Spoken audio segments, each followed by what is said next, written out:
She pointed the blade at him. "Any last words?" "Yeah," he said, smiling calmly. "You're holding it wrong." Her eyes narrowed, suspicion flickering across her face. "What do you mean?" she demanded, tightening her grip on the weapon. The metal felt cold in her hands, heavier than usual, and for a moment she wondered if he was joking. But the intensity in his gaze told her he wasn't. "If you wanted to work properly," he said slowly, "you have to this way." Before she could react, he stepped forward and gently twisted her wrist. The blade clicked, its deadly edge slipping harmlessly from her reach. Shock froze her in place, and for the first time, the confidence she carried like armor wavered. You tricked me," she hissed, stumbling back. "I didn't trick you," he said, still smiling. "I just showed you the truth. Sometimes the deadliest weapon isn't the one in your hand. It's the knowledge you lack." Her mind raced. She had been trained for years to never hesitate, to strike first, to trust her instincts above all else.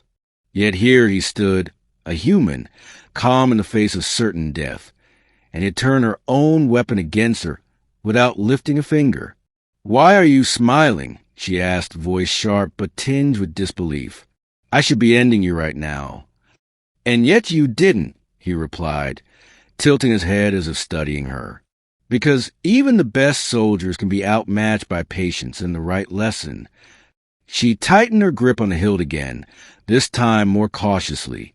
"Lesson?" she repeated, her tone almost a whisper. "Yes," he said. "You've been taught to fight without thinking.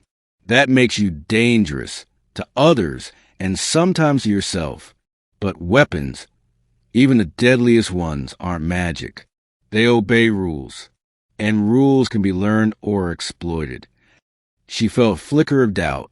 All her life, she had been trained to strike before hesitation could take hold. She had never faced someone like him, someone who seemed immune to fear. She swallowed hard. "And what do you want from me?" "Nothing," he said. "I just wanted you to see that there's more to strength than aggression." He stepped back, giving her room, yet his eyes never left hers. "If you keep moving blindly, you'll never survive the next challenge. Knowledge, timing, observation. That's how you win, not with brute force alone." She lowered the blade slightly, uncertainty shaking her hands. You're lucky," she said finally. "Most people wouldn't give me a second chance." "Luck," he corrected, "is just preparation meeting opportunity. And you just gave yourself one by listening." Her chest heaved. She had expected fear, panic, or even surrender, but never this calm, calculated response. It unnerved her. She realized that the moment the blade had left her control, her power had evaporated, leaving her with nothing but her mind. "You have a lot to learn," he added softly, almost kindly. "And that's okay. Most do." She blinked, fighting the urge to lash out one final time. Instead, she lowered the blade fully, letting the tip graze the floor. Silence filled the room, heavy and charged with something she couldn't quite name. Respect? Confusion? Fear? All of it swirled together, leaving her unsure how to react. Why didn't you just run?" she asked, curiosity breaking through her defensive walls. "You could have escaped, and I would have never caught you."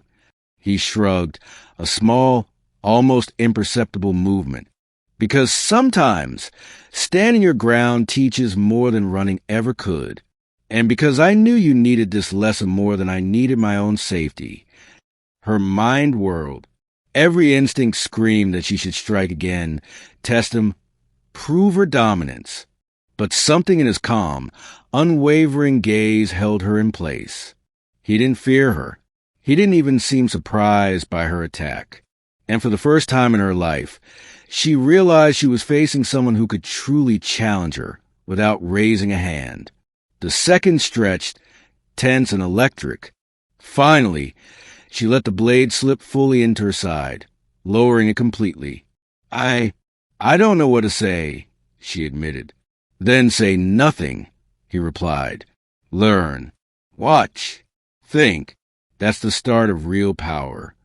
She studied him, feeling something shift inside her. The lesson wasn't just about the weapon. It was about control, self-control, knowledge, awareness. It was about knowing when to act and when to wait. And in that moment, she realized the truth he had shown her, that sometimes surrender wasn't weakness. Sometimes letting go was the strongest move of all.